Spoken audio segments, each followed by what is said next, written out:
Assalamualaikum warahmatullahi wabarakatuh. Shalom, Om Swastiastu, Namo Buddhaya, salam kebajikan. Tabi pun.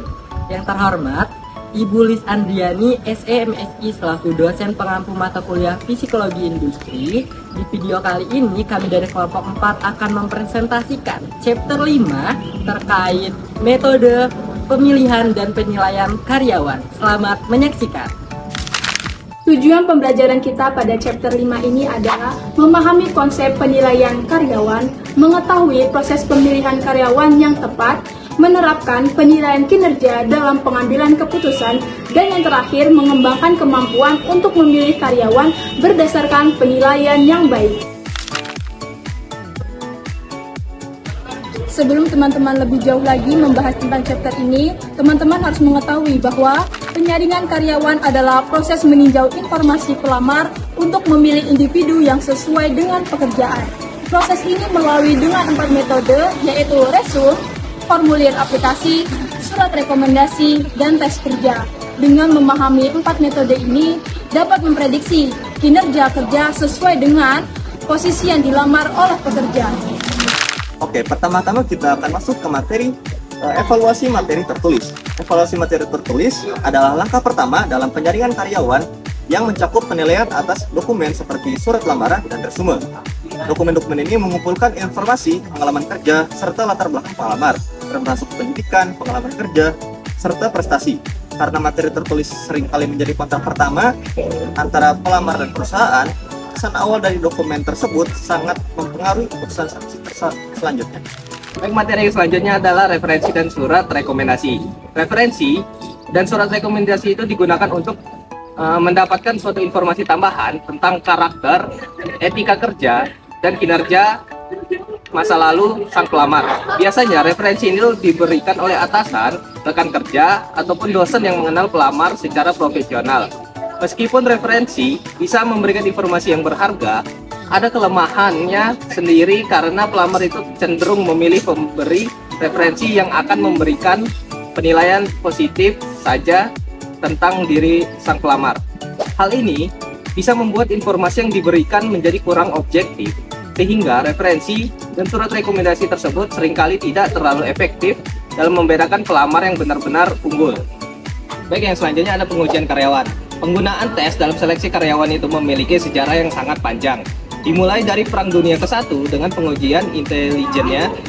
Saat ini, berbagai jenis tes digunakan untuk menilai beragam karakteristik yang diyakini berkorelasi dengan keberhasilan kerja, seperti keterampilan spesifik, kemampuan kognitif, umum, dan dimensi kepribadian tertentu.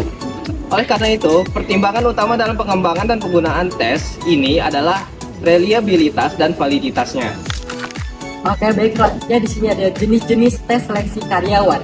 Yang pertama, biodata. Yang dimana biodata ini mengukur informasi biografis dan karakteristik pribadi dari calon karyawan. Yang kedua, tes kemampuan kognitif. Yang dimana tes ini mengukur kemampuan intelektual umum dari para karyawan. Yang ketiga, ada tes kemampuan mekanik. Yang dimana tes ini mengukur para karyawan untuk memahami prinsip-prinsip mekanik dalam bekerja nantinya. Dan yang keempat, yang terakhir adalah tes keterampilan dan pengetahuan kerja, yang dimana tes ini mengharuskan para karyawan untuk memahami spesifikasi pekerjaannya atau bisa kita sebut dengan job description. Oke, selanjutnya yaitu adalah tes kepribadian dan integritas. Tes kepribadian dirancang untuk mengukur karakteristik psikologis tertentu yang relevan dengan pekerjaan, seperti motivasi, pencapaian, dan orientasi pelayanan. Selain itu, tes integritas digunakan untuk menyikapi dan perilaku terkait kejujuran yang penting dalam pekerjaan yang melibatkan tanggung jawab yang besar. Meski memiliki tantangan seperti potensi distorsi jawaban, kedua jenis tes ini telah terbukti sebagai alat yang berguna dalam proses seleksi karyawan. Selanjutnya yaitu adalah pusat penilaian atau assessment centers. Pusat penilaian adalah metode evaluasi yang sangat mendalam dan struktur yang digunakan untuk menilai pelamar kerja berdasarkan berbagai instrumen dan teknik.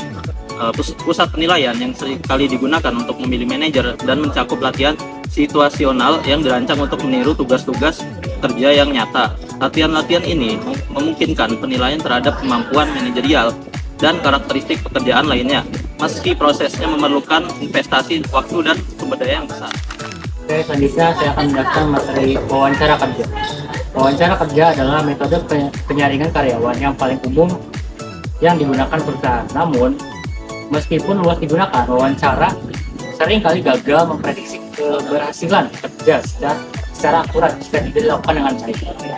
Berbagai bentuk wawancara tadi dikembangkan untuk meningkatkan efektivitasnya, termasuk wawancara situasional yang menanyakan bagaimana pelamar akan menangani situasi kerja tertentu, dan wawancara deskripsi perilaku yang meminta pelamar untuk menggambarkan pengalaman masa lalu mereka dalam konteks kerja. Kita lanjut ke kesimpulan. Pada bab ini, yaitu penyaringan dan penilaian karyawan merupakan proses kompleks yang melibatkan berbagai metode untuk memprediksi kinerja kerja. Penting bagi perusahaan untuk menggunakan metode yang valid dan reliable dalam proses ini untuk meningkatkan prediktabilitas kinerja karyawan. Dengan menerapkan teknik yang tepat, organisasi dapat memilih karyawan yang paling sesuai untuk mencapai keberhasilan dalam pekerjaannya. Baik, itu dia pemaparan materi terkait chapter 5. Dapat kita garis bawahi rekan-rekan semua bahwa pemilihan dan proses penilaian karyawan itu tidak dapat terlepas dari proses rekrutmen dan keberlangsungan jangka panjang dalam suatu perusahaan. Mungkin itu saja yang dapat kami sampaikan. Semoga bisa menambah pengetahuan rekan-rekan semua, dan mohon maaf apabila terdapat kesalahan dalam pemaparan presentasi pada video kali ini. Kami akhiri, wassalamualaikum warahmatullahi wabarakatuh.